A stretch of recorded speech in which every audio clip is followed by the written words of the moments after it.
You go like this. Hello Internet, this is Just for Laughs on Couch Time, and I'm Langston, and this is just, I would say, yeah. This is kind of a rambly video, but it's the end of the year, and this is just kind of like a, it's not a funny video, it's more of just like a, here's a video, definition, update video, so that's a good way to put it. Really, biggest update for me is work.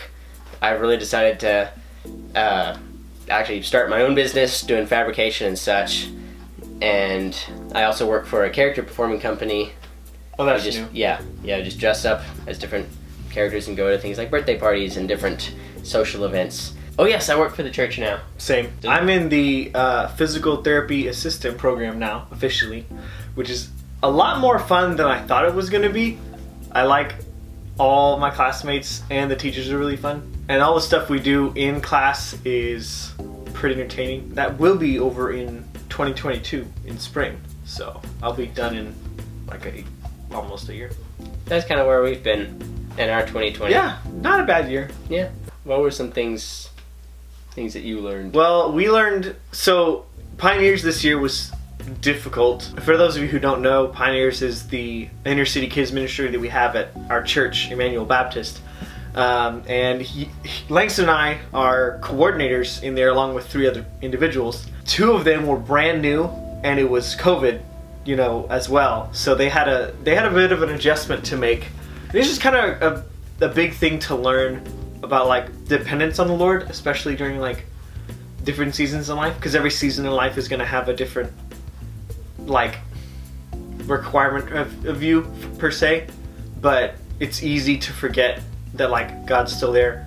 I think one of the things that I learned, and I think you learned somewhat too this year, is the importance of having like some semblance of a schedule. You do have a schedule. Mm-hmm.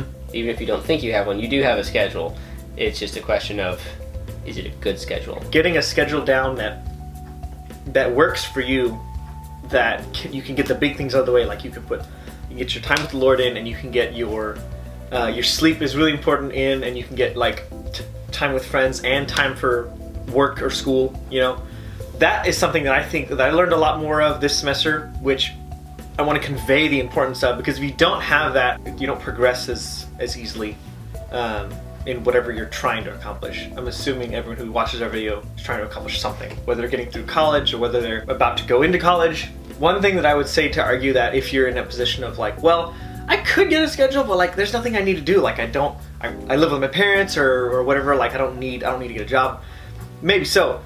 But there's a point to be made of like, one, it is God's time as well, and we need to be good stewards of it. And number 2, like the earlier you learn how to do that well, I think the easier it'll come later on in life, especially when you get married and when you have other bigger responsibilities. Managing your time well is a skill that I think that if people learned better to do, people in America would learn how to live better. It's important to have things to do. It's important to also not have too many things to do. Yeah, there was like a week where I basically got 3 jobs in 1 week, and then I like couldn't do them all. Then you were like, well, what if I go to Honduras? And I'm like, no, you just got like 3 or 4 jobs. Yeah. So what's our plans going forward? Like next year, 2021. My personal plans are to continue building my welding business, doing fabrication and such. I'm not entirely sure how I'm gonna expand all that, but focusing a lot on my welding business, my business at the church, and making videos. Those are kind of my 3 big work priorities. As far as videos go, a lot of y'all seem to really like it when we learn something new. So like the longboarding video with Braden and the cooking video. That was my favorite video this year so far. Those were a big hit. I'm also wanting to branch out. I really would like to learn fencing. That would be really cool. If any of y'all know fencing or know someone who teaches fencing, that would be really fun to learn.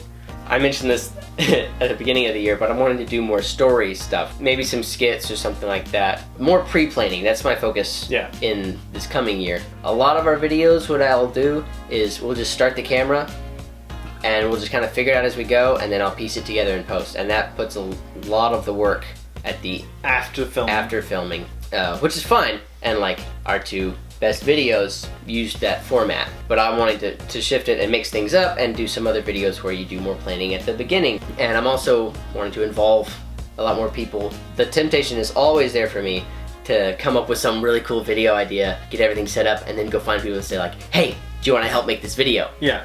And that works sometimes. But a lot of times I end up doing all the work because this person's like, okay, I'm just here to hold the camera, or I'm here to say this line or something. So instead, a lot of what I've done this year is I'll approach someone and say, what kind of video do you want to make?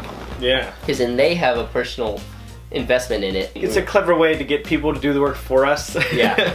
Coming year, I want to do some more story stuff, planning things out, and continue including others. I might take some of our Dungeons and Dragons games and turn them into skits. That's about it. But yeah, so thank you all for 2020. You know, thank you to all of you who watched our videos, and especially participated in them. Yeah, those that was a big one. Who were in the videos, or anyone who gave us any little snippet of an idea of what to do. That helps a lot. Yeah, I'm actually gonna take a minute to talk about buttons.